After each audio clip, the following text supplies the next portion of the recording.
Hey, welcome to NasCanucks, your auto racing podcast live here on the YouTube. Presented by Vibraprint this week. Sure, why not? And this? And Octane, why not?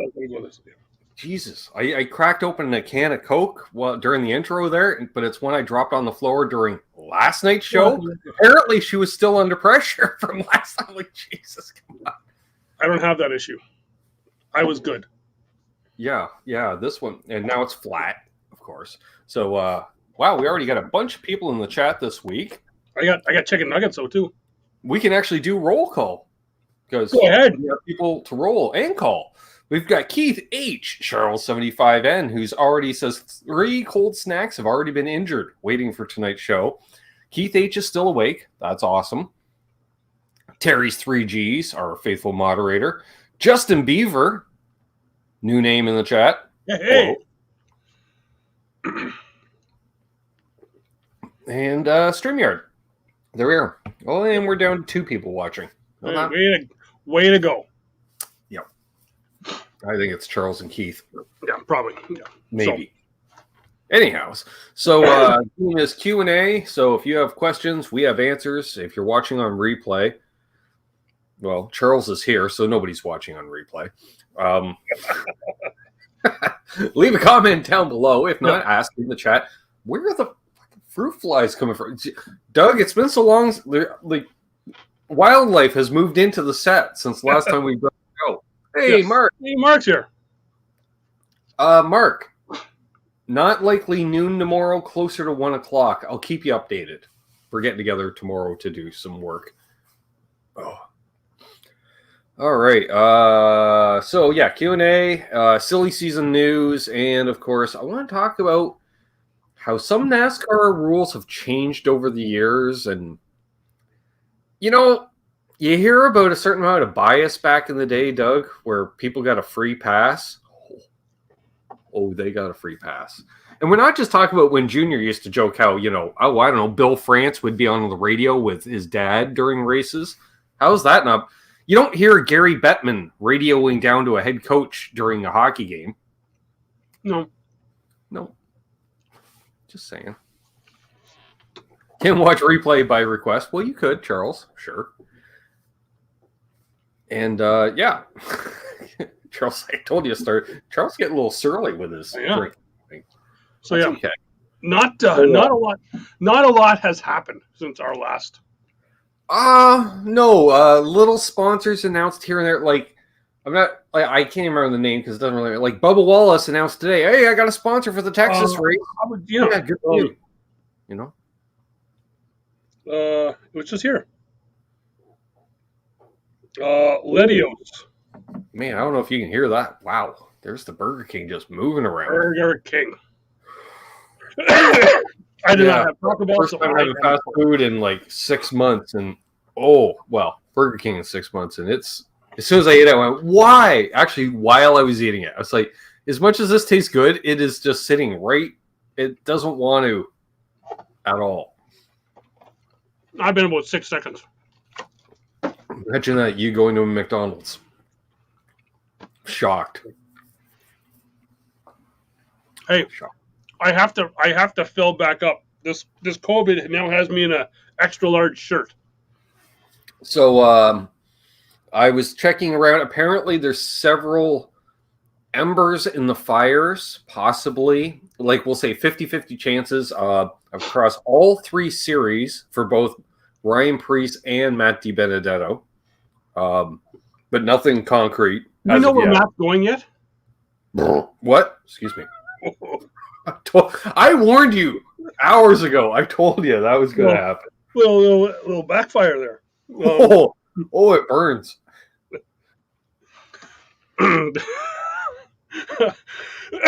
We're a shit show already. Anyway, do we know where Matt's going yet? I haven't seen that. No, that's the whole thing. He does not have any type of a ride in any of the 3 series. And Charles, no. There's no Coke sponsorship at all. No, not that they gave me this T-shirt. Is that when we had? Did you get that when we had the delivery to the trailer? Yeah, one of the deliveries. I got a hat too. Yeah. I'm like, yeah, I'll take a Coca-Cola shirt. That's cool. Without it saying something else involved or anything. It's just a plain Coca-Cola shirt. Yeah. The banners that Mark has, half his living room is just Coca-Cola 600 banners. Because, they'd always give us 2. Hey, Guitar Man 45. Do we want to give one away at some point? I'm not going to get you started on giveaways. Yeah. Guitar Man 45 is here from the Motor City. He's probably a Brad Keselowski fan, I would say. Probably. Or Eric Jones, same place. Yep. Heard an interesting thing about Eric Jones. Eric Jones has quite the following in a certain demographic community. Oh, yeah? Oh, yeah. The gays love him. Oh, okay. Yeah. Are you saying something? No. I just thought it was interesting. And the funny part was it was a lady that had tweeted that yesterday. I saw that. And she's like, hey, I think he's hot as hell. I get it. Why wouldn't gay men think he's attractive if I think he's attractive? I'm like, all right, well, there you go. Fill your boots. See, so what's up? Not much in the solo set. Oh, you had coverage you wanted to talk about. You watched a race. Oh, yes. Yeah, I flip into the channels and I'm like, whoa. The Daytona Enduro Clash. I'm like, what the hell? Let me turn this on. So I turned it on, wasn't actually looking at the TV right away when I turned it on. Right. And I hear the sultry sounds. Yes, I said sultry sounds of Mr. Rick Allen. Calling people going down the backstretch. I'm like, hey, I check it out. Turns out it was a triathlon. So I guess they swam Lake Lloyd, did a couple laps on the bike around the track, and then did 4 laps running the track. Wow. And needless to say, Daytona turned 4 past for the win. Yeah, that makes sense. Yeah. There was probably a little bit of a pack, and kind of thins out by the end of the race. And to his credit, Rick Allen actually was saying, here at Daytona, he was calling it as if it was a NASCAR race, and yeah. Difference is when they're running on foot, he has a lot more time to explain why he's calling it like a typical race at Daytona. It took about 4 minutes to get from turn coming out of 4. We're still coming out of 4. Yeah. Yep. They're just about out of 4. And they are, in fact, out of 4. Coming down pit road. Coming up to pit road. Yeah. Getting closer. Yeah. Closer. Well, just funny. Just seeing the Daytona Enduro Clash. And really, on the TV guide on the TV, it just said Daytona Clash.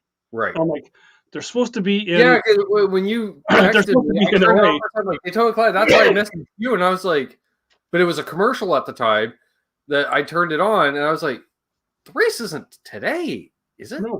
No. And the Clash is in LA. So I'm thinking, hey, they're showing something old. Yeah. An old race on like CBS. Yeah. Or whatever, but not to mention how early in the year it is. Like we haven't even had the 24-hour yet. So the new Speed Weeks on January 1st. Sure. Or 2nd or whatever that was. Speed months. Yeah. So that works. That works. Yep. And that was a female race. The men's, they actually had the pass for the lead coming into 3. So I'm going to go off on a bit of a tangent, for a bit. You can, and then I will get to some. So some fine folks out here in the Googleverse have decided over the years to upload various races up onto the YouTubes for us to enjoy at upwards of 360p definition, 480 if you're lucky, and for some reason, me, I've always preferred in many ways the Busch Series over the Cup Series, especially by the 90s, because it's just still that more grassroots. So when I started on this journey, I didn't realize, I just saw a name and I was like, I thought this was a Cup race because it was the Mountain Dew 500. And I went, like the Mountain Dew Southern 500? No, the Mountain Dew 500 at Hickory. So I went, 500 laps at Hickory. No, 300. But I was like, okay, so it works out to some distance that equals to 5. I could not figure out 500 cubits, maybe? I don't know. Because, interesting, it was postponed. They had qualified in February. They ran the race Easter Saturday. Okay. So as a result, Schrader, who was going to run the race, couldn't run the race because he was running an ASA race at Nashville. So he called up Dale Earnhardt to drive his car. Big fucking mistake. The only straight piece of bodywork on the car at the end of the race was maybe the roof. Maybe.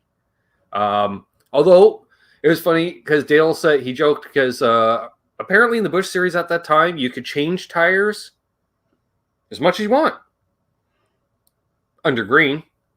But if you wanted 2 tires under caution, it was a 2-lap penalty.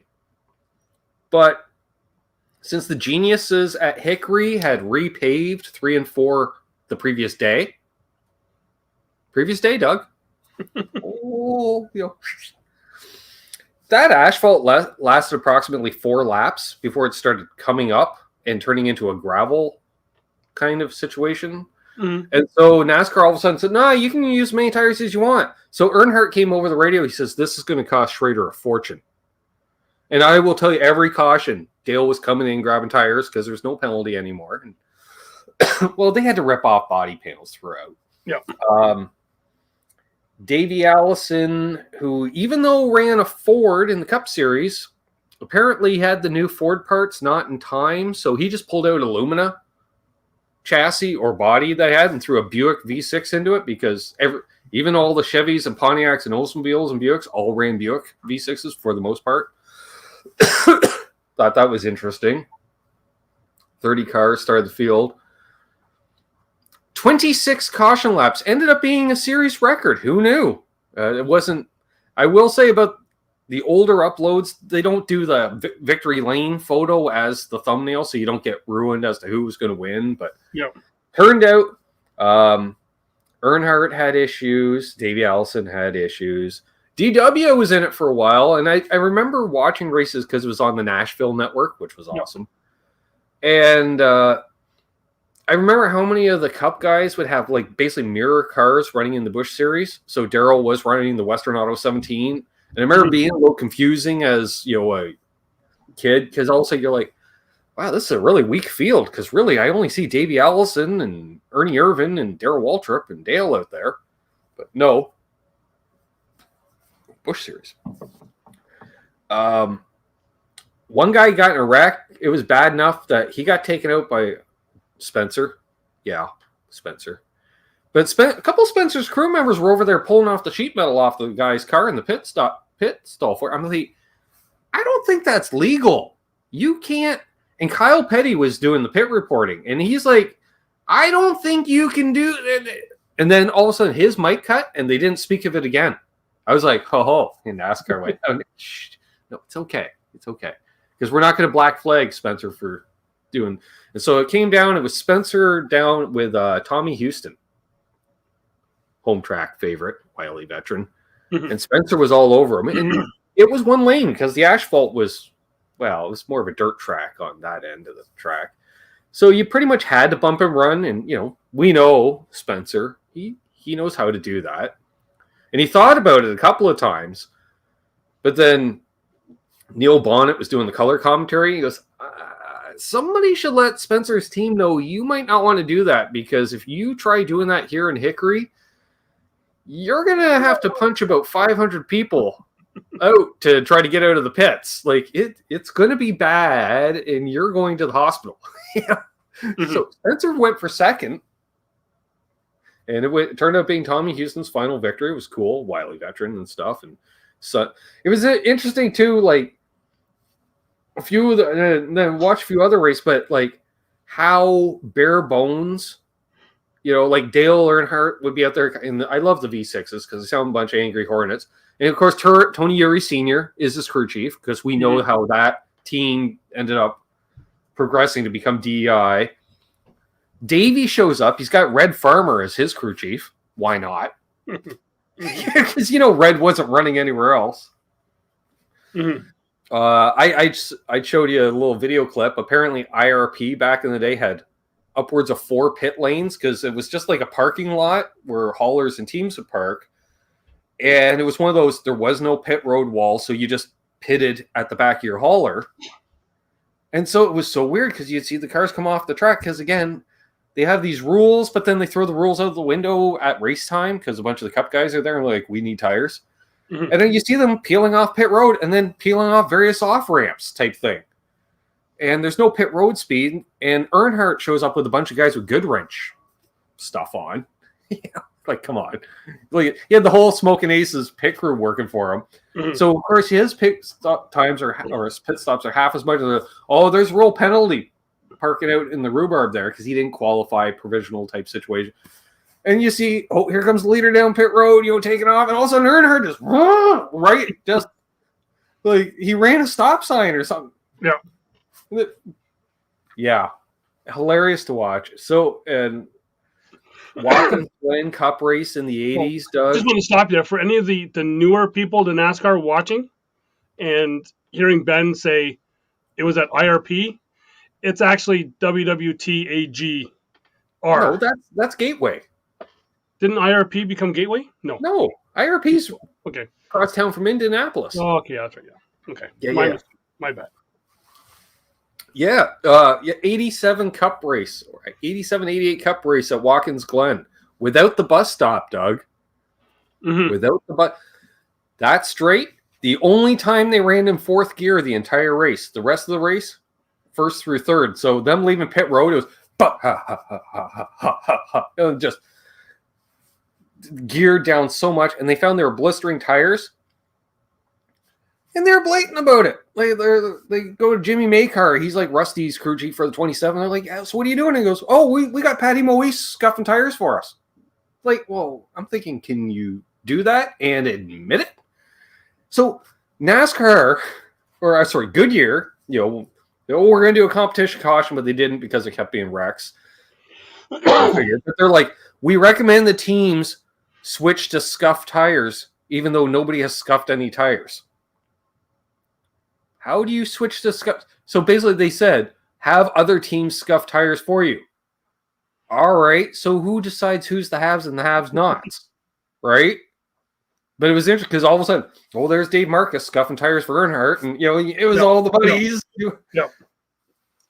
So it was, and with no bus stop either. That was interesting. And I forgot too, going into turn 1, like there's no runoff. It's just sod. Like there's no sand. It was grass. Well, it just shows how much tracks have changed even then too, right? Yeah. Every place has changed, and it's so yeah. But yeah, and a lot of tracks, and because they would talk about the previous race and going into the next race, especially in the Busch Series, you've never even heard of these tracks. Yeah. Oh, they were running Gastonia. What? When? When was Gastonia ever on the Busch Series skip? Oh, it was apparently in 92. Mm-hmm. Stuff like that. But yeah, really, really cool to watch. And hooligan races. They refer to the hooligan races because I watched a bunch of the May Busch races, which is, that's a great race. It still is. Yeah. Well, we had 73 cars show up. So it's like top 30 qualify on time. And then we'll run a hooligan race to fill out the other 10. Yeah. Well, and we've always heard stories. Yeah. Right, of these hooligan races. When they ran the hooligan races, the guys that we talked to were half lit, so they don't have any details beyond the fact there was a hooligan race. Yeah. And it's only Dick Berggren with the hooligan race. I'm like, what are you talking about? What hooligan race? And Mike Joy, he's doing the play-by-play, and he's just vanilla, so he doesn't refer to anything. Oh, the consolation race. You're like, oh, okay. Yeah. Well, what was that? Yeah. And you look in the records, there's no records of it. Mm-hmm. It's just because Humpy went, wow, we got a lot of cars here this year. Let's run a hooligan race. Yeah. And the infield was packed. Yeah. Yeah. We've always heard those stories with Charlotte where you didn't have camping spots. Nope. You lined up like the day before, the morning of, whatever, and and then you went in, and we've heard stories of, and we're hoping we can cross the border in May and get down there and get some of the stuff recorded, because you've got guys like Marshall before that, where there was a lineup of people and they went and they had changed, what was it, the tunnel height, I believe Yeah. it was, and he knew that he was going to be too high with his camper, so they went, and when there was no security, if somehow there was no security guards there, or he knew someone to have it measured, so he knew the exact measurement. Goes home, Builds to takes that spec. puts the camper right on the axles and has it like just the perfect height, and goes up there and tries to, and the security guy sees his camper and is like, "You're not going to fit in there." And Yeah. Marshall says, "Well, how about I make you this bet? I will try now, and if I can get in, I can go and pick a spot now, and if I can't, then I'm not going in." And the guy was like, "You're not making it." But Marshall knew to the exact Yeah, inch. and to go like, well, let's ease into the oncoming lane a Yeah, bit to kind of, yeah. yeah, and then he was able to Oh, fly that, on through, and then he gets, because, like I said, they had no set spots. You went and you found a spot, yeah, and then that was your spot. craziness to in the tracks looking different. Like even what was it, late '80s, maybe even into the early '90s. Michigan. Not only was there less stands, how about just the cement wall with no fence? Well, how about watching any of the older Bristol races? Yeah, Where again, it's no just fence. there's just a grandstand on the front stretch, and that's it. Well, front and back. Yeah, Yeah, yeah, but yeah, in the end at the corners. yeah, right. It's Yeah. just, but Yeah, so and it's interesting, and crew chiefs and like crew members, and because the rest of the story, like, and without knowing any the backstory going into the race is great because it's just a snapshot in time, and like have to watch, and they're like, oh, this young guy starting 38th in the Bush race, Matt Kenseth's first start in the Cup, first time on a track over a 3/4 mile. mm-hmm. Oh, okay. I Yep. was like, you might want to keep an eye on him. Yep. He turns out pretty good. Well, it's the same as you go on YouTube, and there's some of the other older ASA races that were like Yep. Mosport or something like that, watching them, and I love watching them because it's just, you see all the older names like Dick Trickle coming up to race up here, and I remember Dick Trickle coming up to race at Flamborough when they would have their big late model races there, and then you got like Dick Trickle going against Junior Hanley, Don Biederman, Well, it's funny you mentioned that. Randy Slack, brother of Roger Slack from Eldora, Yep. right? And it's just, You mentioned that. I mentioned on our last show, I was watching Mark Martin going around his old shops and stuff, and he was showing off his museum, and the guy had asked, like, influential people on you. He goes, two people, hands down. He goes, Junior Hanley. That was the first name. I went, wow, that was the first name. And he goes, and Dick Trickle. He says, those two guys. He goes, because they ran hard, they ran everywhere, because they were the Barnstormers. Yep. And I did it to anyone. There's a Junior Hanley Facebook group that I'm part of. I think you're in it too. And people are like going and putting models together of Junior's old cars. Yeah. And it's actually pretty cool because they're talking about it, and they're like, I had to go and send away to Japan for this model, and like some other place in Europe for this model of car. Because he never made it to the Southeast. And they had to put those models together in order to make a replica of his car from like the 80s, whatever. And because he never ran in the Southeast much beyond, say, the big races. Hey, Tom. Those, like, they don't talk about him because he's not part of the North Carolina or Florida vernacular. Yeah.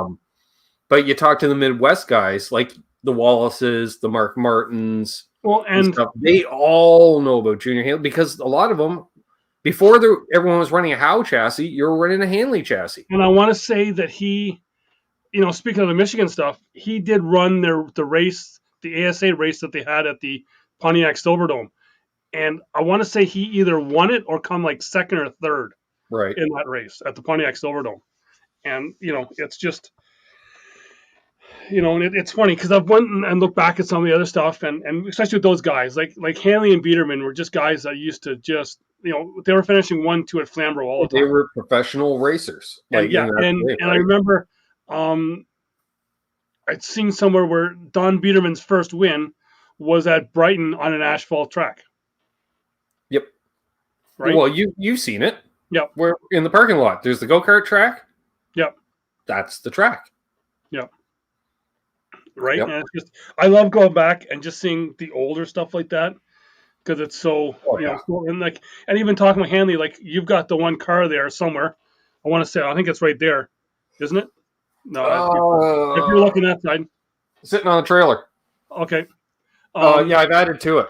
Of this guy had no idea when we went and seen it. Ben and I like freaking lost it because he had the Pepsi and the 11 Mountain I thought Dew. it was rather apropos I throw it on an open trailer. Yeah, and this guy was like, it's a Darrell Waltrip car. I've got no idea. And does it not say Hanley prototype on it?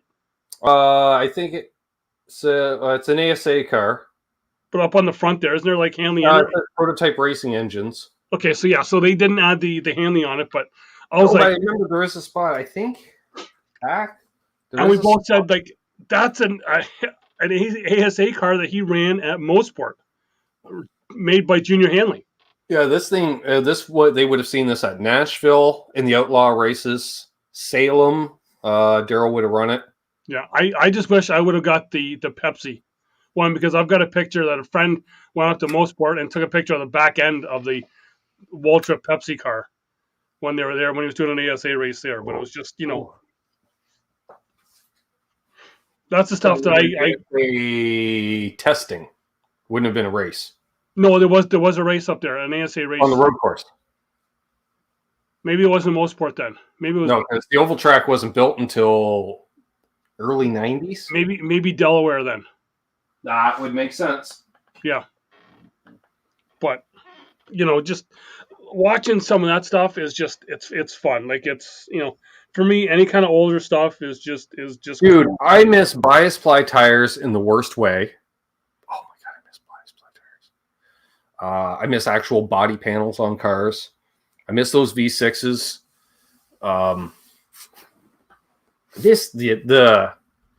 This sheer amateurism, like considering you figure like even in the top series, someone like Dale Earnhardt still has basically family members running his team, shoestring budget. Oh, we'll just get Buddy over down with the shop down the road. He builds motors. We'll get him to do a motor rather than having a Childress prepared engine because that would cost money.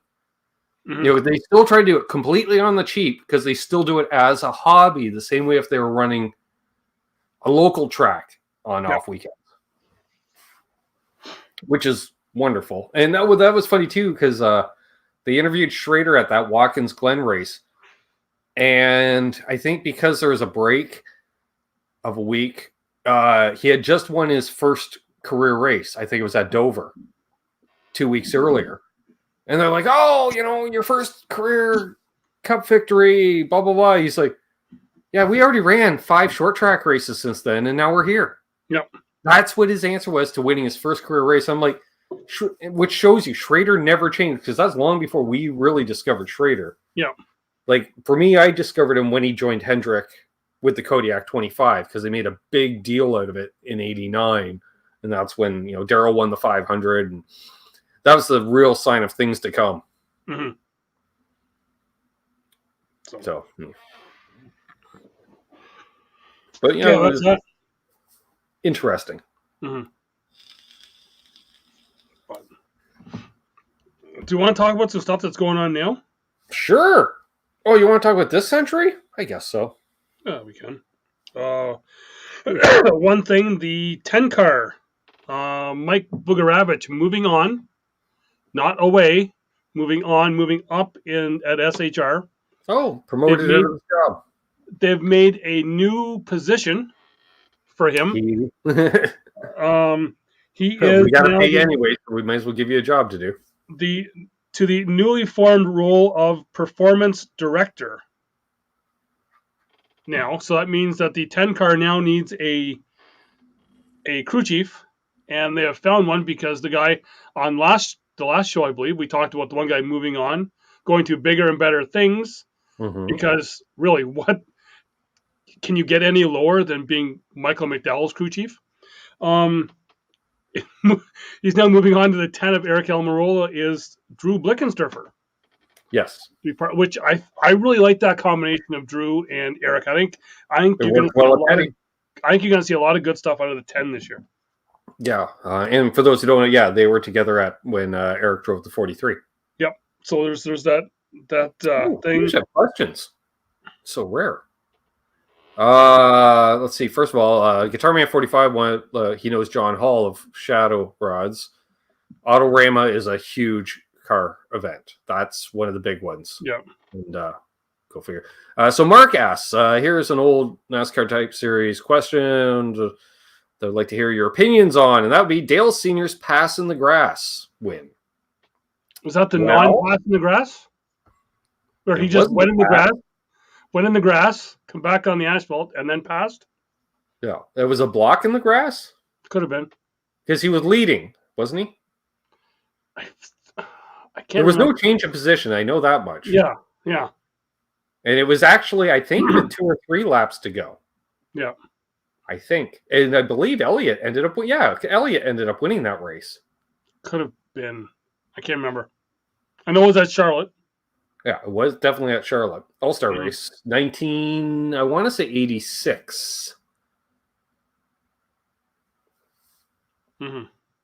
Yeah. He dropped 2 tires and about 2/3 of the car, like almost all 4 tires. Yeah, the biggest fact was at that time those cars had such little downforce that generally if you dipped a tire in the grass, you're going to either slide out and pancake the right side of the car or overcorrect and drive head on into the outside wall. Mm-hmm. It was exciting. Yeah. I remember that afterwards. Yeah. Well, maybe Dale did win that one because I remember they were heated, and Dale does one of his "all God shucks" type, smirking while he's trying to grab his hat off the door bar. And I think, and Elliott made a comment, he did everything but wreck me to win it or something like that. Mm-hmm. Or we did everything but wrecked each other to win it. And I don't think that parody song was Cletus T. Judd, because I know we've listened to it many, many times. I don't know if you can get away blasting that in the infield anymore. Yeah, I don't know. Considering when that song came out, Rick Hendrick was still Rick Hendrick, and he wasn't even Mr. Hendrick. No. So there is still some bias in the sport. Yeah. It's not Mr. Roush. It's not Mr. Penske, who's a flipping billionaire or close to it. And before there was Rick Hendrick, Penske was already Penske long before. Well, speaking of Mr. Hendrick, yes, his Xfinity team, one of the cars got a new crew chief today as well. Oh, is that the one that's branded as JRM? Yeah, that'd be that one. Which really shouldn't it be just KEM? Because Kelly does more of the work.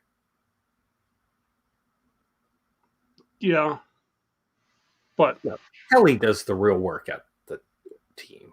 But if you look at the owners on the cars, yeah, it's all Mr. Hendrick. Are they? I never bothered to look. Yeah, if you look at it, there's I think of the 4 cars, I think two are Rick Hendrick, I believe. Mm-hmm. One is Dale Earnhardt Jr. The other is Kelly, I believe. That would make sense. So yeah. That may have been on the reverse side of that napkin. But anyway, one of his cars there, Noah Gregson. You could have done Gregson. Yeah. Luke Lambert, former Matt Kenseth crew chief. Yes. Going down to crew chief for Noah Gregson this year. He can handle egos. I'm not saying Matt has an ego, but when's the last time you saw Matt Kenseth in a race car? Year and a half. Apparently he has. Yeah, he Because who did And he ran something recently. he took over for Larson. He did. How'd that work out? He took over for Larson. Field filler? Definitely. Yeah. Placeholder? Sure. Moving pylon? That too. Mm-hmm. I love Matt. I high-fived the guy. He gave me a weird look. Similar look to Sam Hornish. Yeah. Only other thing I have is I believe it was after last week's show. Sure. Because it's always after our show. That's why we're on later tonight, folks, because of it was December 6 people watching. December 29th. I just want to congratulate person that we talk about a lot on this show. Ty Dillon? A couple really great people that I've met. I've sat down and actually sat at a table and talked with them. Oh, shit. I have something to talk about, too. Being Martin Truex Jr. and Sherry Pollux, winning the 2021 NMPA, easy for me to say, Pocono Spirit Fourth Quarter Award. Nice. For all the stuff that they, because they do a ton of stuff. And like I said, I did get to sit down and have a full throttle energy drink with Sherry.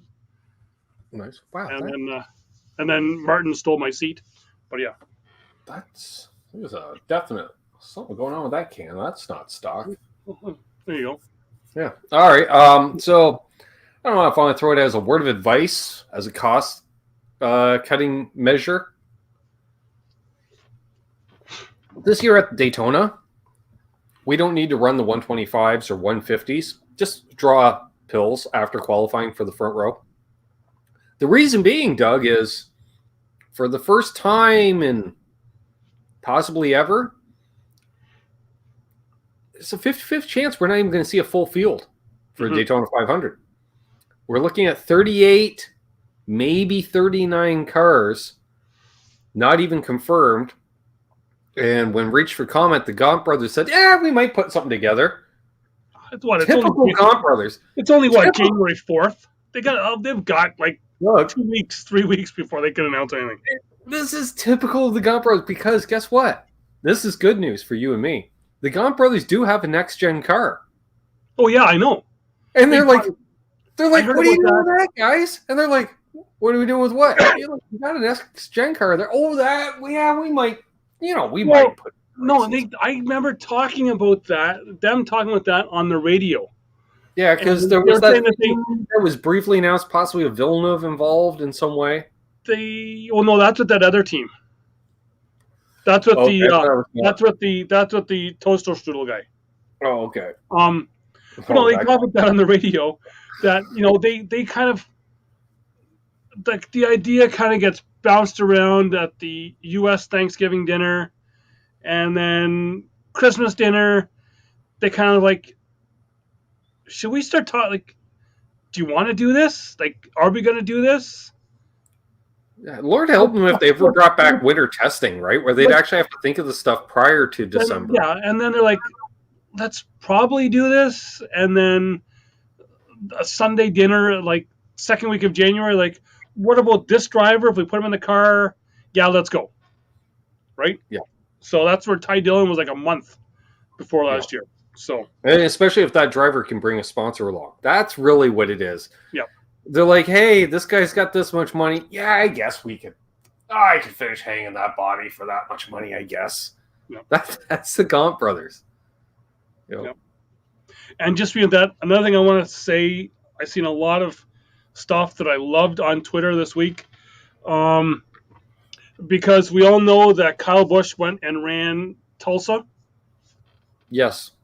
It's a cool video of him and his kid walking side by side, both in their fire suits. Well, yeah, because I didn't get to see how that race finished. They were in a race together, because he went down there.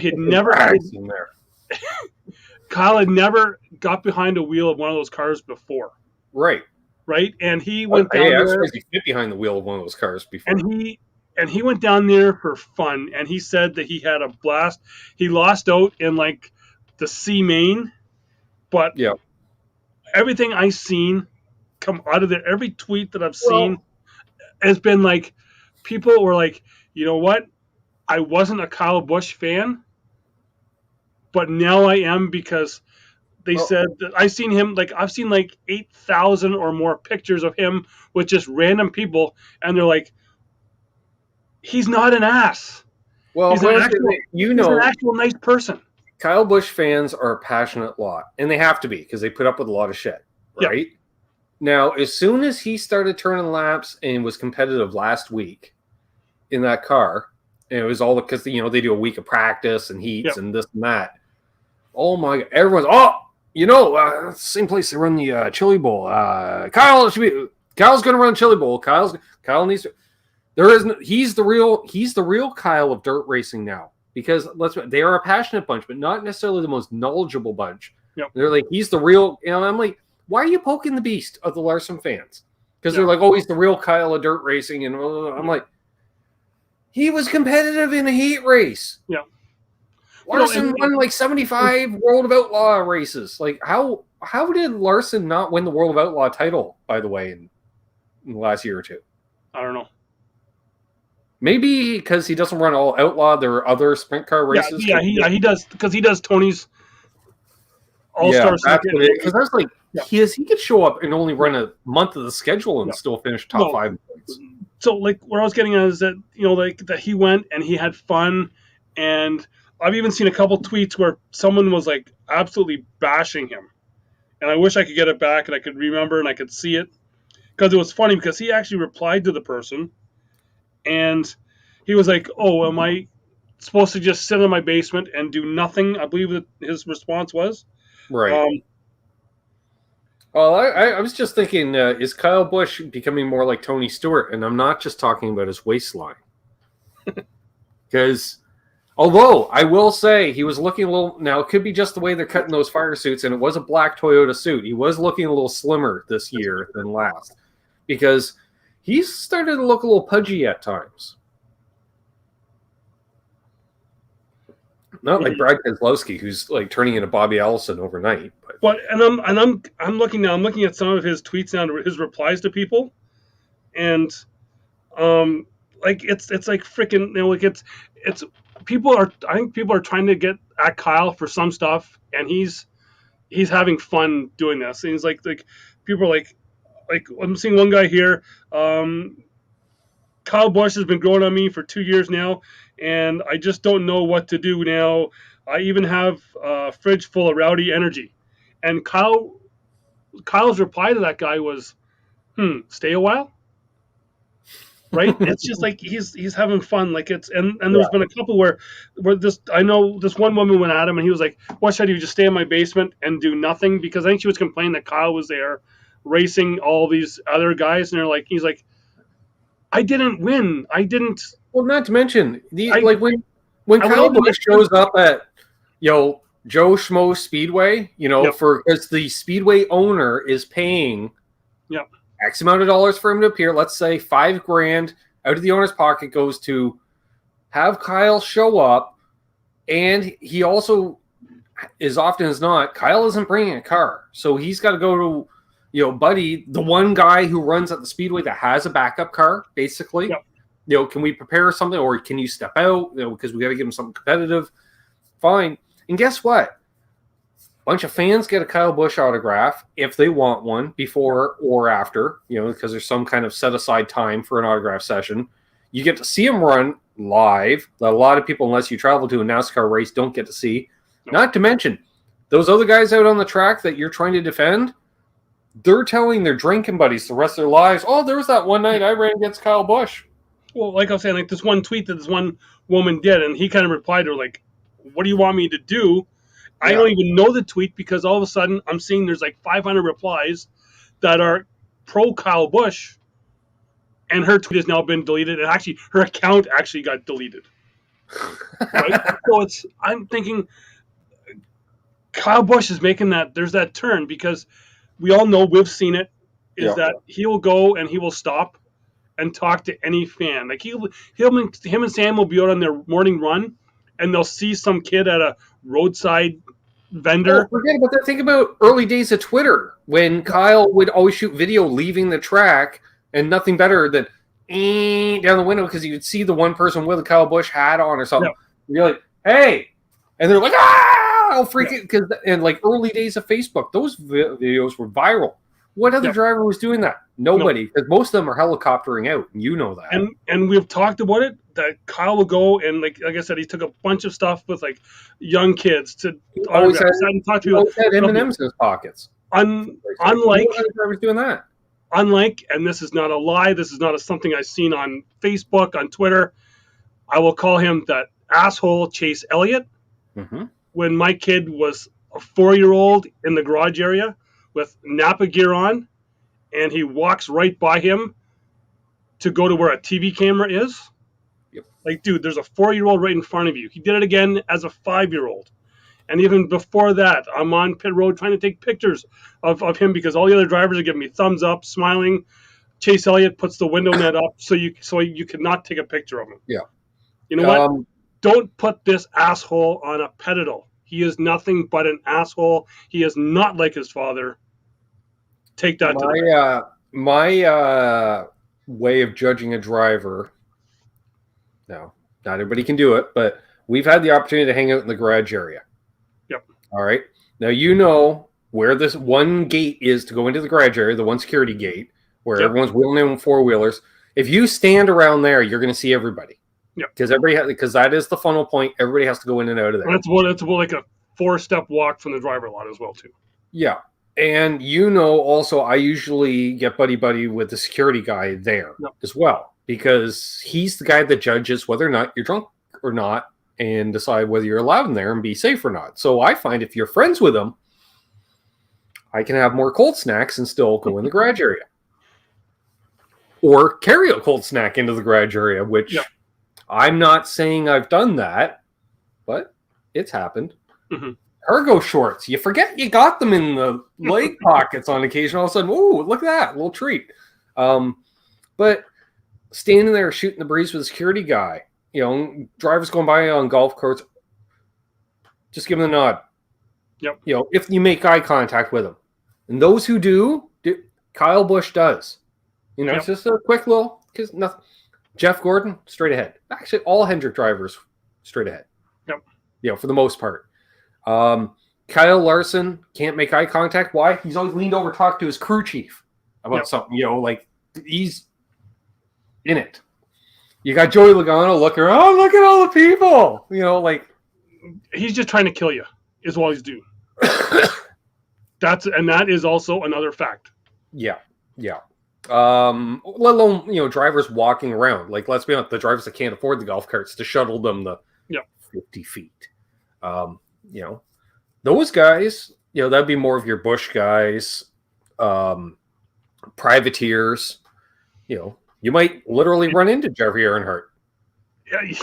Yeah, or you might see an Indy 500 winner walking from his bus to the, or you might see. That's his fault for trying to cut through the fence, Doug. That's his fault for trying. You might take the unapproved route. You may have to deal with the crazies in the infield. Or you might go for a leak at like 3 o'clock in the morning and happen to see a driver out having his dog for a leak at that time as well too. Oh no, that was my 7 a.m. or 6:45 piss. Right. Yeah, because garages would open at 6:30, so I'm up pissing by 6:45. Certain driver that liked roller skates. Mr. Morgan Shepherd. Yep. Right there. I'd see him. Yeah, that was like, what, 5 years in a row? Yep. It was like you seeing Chad. Yep. I'd run into Morgan every year. Yep.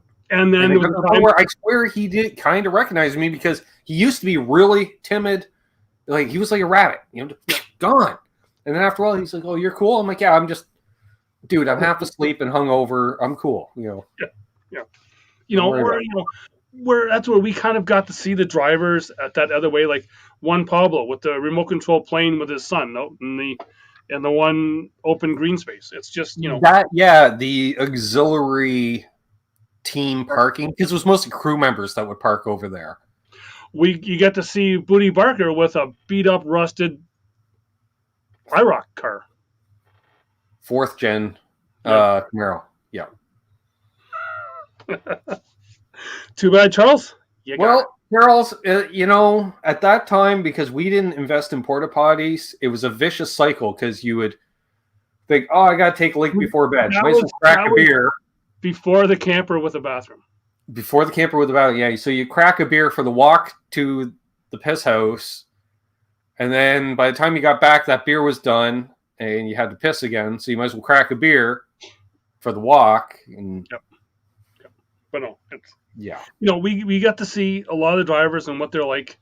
I get to see that I'm with and people that like you say, we both seen drivers up close and personal. You happen to be in a legitimate area. When Joey Logano almost ran you over. I, on the other hand, was leaving our campsite when Danica almost ran me over.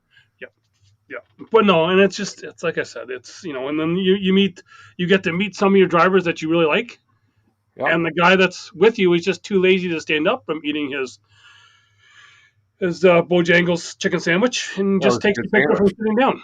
That was a damn good sandwich. No, it was meeting. It made for a better photo because you got you smiling away and Carl going, "What the fuck is that?" Yeah. Sort of like me with the Matt Kenseth going. Yeah.